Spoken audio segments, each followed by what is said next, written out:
Okay, so I guess that Agario started changing everything. This is the basic model, it's not experimental or anything. I've just started it this morning. This is the 7th of November and I've gone third, but what's basically happened is that you can't split your cell. You can spit, you can spew mass, but you can't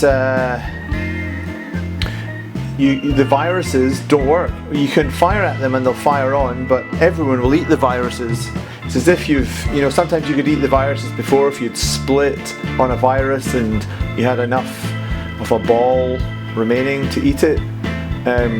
Well, that's what happens now. No one can basically split. That's the main thing. You hit spacebar, nothing happens. So you just become huge and huge until you get eaten by someone larger than you. That's the way it works. That guy, is he now bigger than me? I thought I was bigger than him, but they're coming in on me for some reason. Now I don't know why, but Australia, I thought I was bigger than them. Oh, Australia's slightly bigger than me. Okay, now they're moving in on that guy there. I've got loads of room above me, but basically all you're trying to do the whole game is trying not to get put into the corner, or the other way you can get killed, unless you're stupid and just get run over.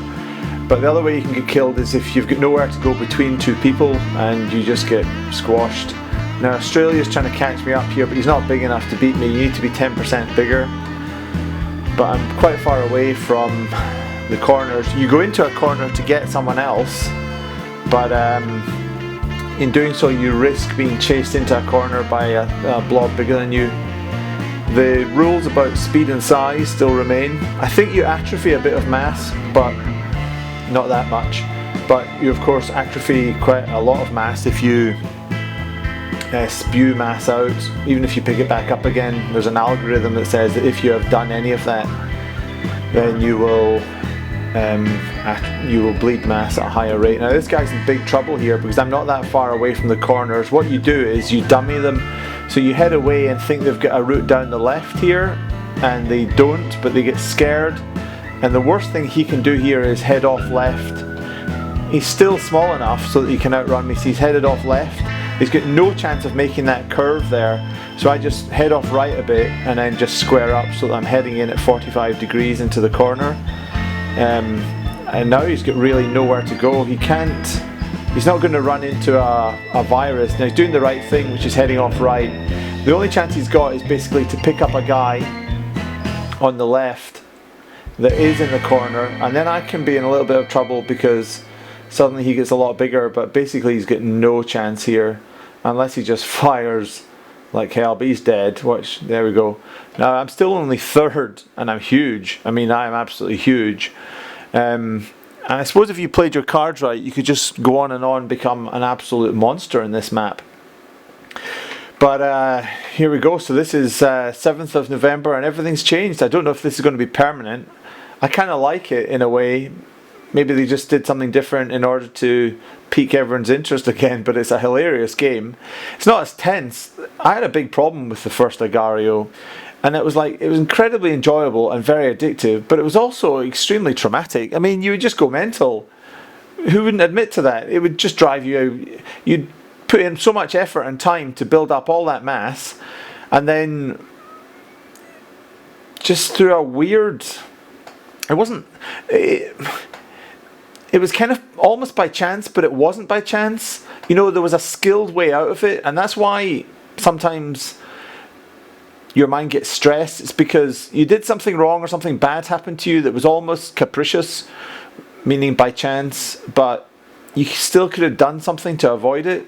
Now I'm at big risk here from all these guys because they're all actually about the same size as me. There's not much in it, and one of them at any time, either by picking someone else up or because someone wants to pump some mass into them, can just waste me and I'm right on them, and then I've got nowhere to go. Even if you've kind of got nowhere to go but you're far enough away from the guy that he doesn't see you, then you're okay. So the biggest risk that you can get into is by getting close to someone. And this guy, I don't know what he's doing. Why is he going so close to everyone here? My best bet, what they don't know, is that the top left is free for me, and I'm much more likely to get... No, oh wow, they kind of fed Australia there. He's number 1 by quite a big way. He's got 10% more than me. I need to kind of get the fuck out of here, pardon my French. And Jelly's down there. Jelly's no risk to me really directly yet.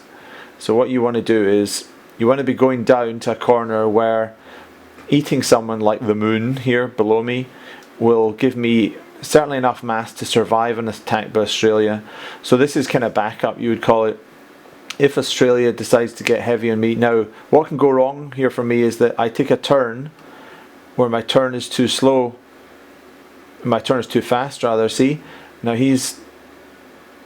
my best bet is just to head away from him. That's my best bet. He might try and take on the moon. Now, if I keep heading left, I'm probably going to get away from him fast enough. The threats to me are, Jelly's no threat to me. Australia can kill us all. But what I can't do is, the biggest problem you're going to have, and a big mistake you could make, would be to see Australia's backing off because Australia's worried that I might eat Jelly and become too big for him. Now Jelly could eat this purple guy and become too big for me. So that got me out of trouble there, and Australia gave up on me. He's got easier fish to catch, as it were, by heading up and taking someone else on the corner. I could keep going forever and end up on the other side of the map, and he's wasted all that time, and during that time someone got bigger than him. Now I would go up here to IRS, but the thing is that they'll probably be running into Australia, you know, and Australia will catch them before me. So I'm just going to head down bottom left and see what I can pick up here. I am moving down a wee bit in the leaderboard. Australia's still number 1. Now this guy here, I'll have to find out who he is. This is the big advantage people forget in Agario by being an unnamed cell. Now all I need is, see, there are 1 or 2 unnamed cells, and this guy below me here, who's bigger than me, turns out, he's not quite sure if I'm number 6 unnamed cell or number 4 unnamed cell. Had I gone a specific name, i.e. Johnny, or Australia, or Agario there, he would know, because there's only 1. So all you need is 2 or 3 unnamed cells, and no one knows quite who you are, because we all look kind of vaguely similar at the moment. That's a big advantage. So even though you give up some identity and maybe, oh, that's Australia there, that's a big risk to me. So I'm kind of what you call sandbagged by these other guys here. If I can get the hell out of the way here, then I can reduce my risk. What I don't want to do is to move down here and make him think that I'm running into a corner that will put me at risk, but he's so big that he's really, really slow. So this is Agario now. It's all changed. We've got viruses that don't basically work. You can fire at them and they'll fire on, but if you hit someone with them, they'll just eat them. They won't split.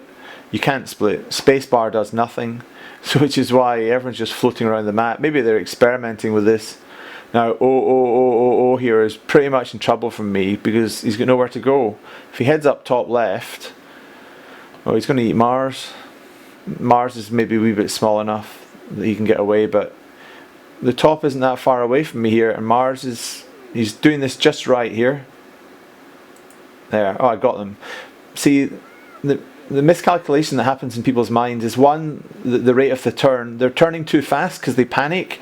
And when you turn, you lose speed. And because of geometry and math, when you turn like that, the guy behind you that's trying to catch up on you can catch up on you. The other thing they forget is that, you know, you don't need to completely envelop someone in order to eat them. You can just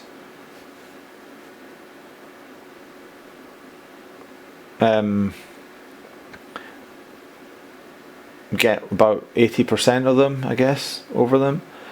So without, say, he's now getting really worried. It's almost like a mass not worth bothering with here, and because they're both, that's a good tactic. That's a tactic that people aren't exploiting this map. There's very little teamwork. Maybe teamwork was killing. This is maybe why it was. Teamwork was maybe killing Agario in normal mode, because teamwork gave you such an advantage. They knew that was an advantage, and I think they tried to mistake. You know where to go now, buddy. What they try to do here is that they fire at you in order to kind of say, I'm your friend, please don't eat me. But I'm afraid the name of the game, pal, is boom, eating you. I'm now number 2. Now this is the name of the game. Because I'm much bigger now, I'm much safer, so I can float in a corner. No one can come in, and no one's going to team on me. No one can fire any viruses at me. The big disadvantage for being big and in a corner before was that even though no one could eat you, being in a corner was kind of the territory of the viruses. So how the hell do you find your way out?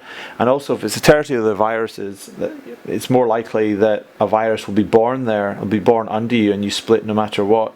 Then when you split and you're in a corner, then any guy that's bigger than any of your splits is just going to wander in and mash you. I've got to guess where Australia is here. He's probably in the bottom left. So yeah, as I was saying, teamwork was harming you before in Agario. That was Australia there. I want to stay away from him. So I'm going to head actually down to the bottom left, right away from him. There's a purple there. He looks about the same size as me. Oh, right. Now what's happening is that this guy here, number 8, 2 number 8s for some reason.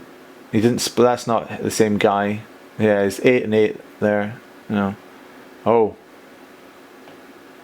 Now Kosovo's bigger than me, but the thing is that I can risk Kosovo here, okay?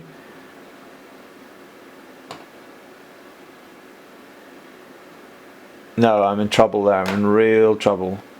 Now what I can do is hopefully that Kosovo gives up on me and moves in on number 8, because there he is. He's moved in on number 8.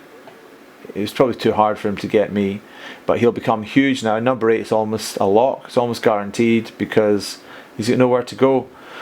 I was going to go in there and get number 8, but if I'd not managed that, then Kosovo was 20 seconds away from just getting me by default, and then I run out of room or I panic. So like I was saying, teamwork was maybe what spoiled the first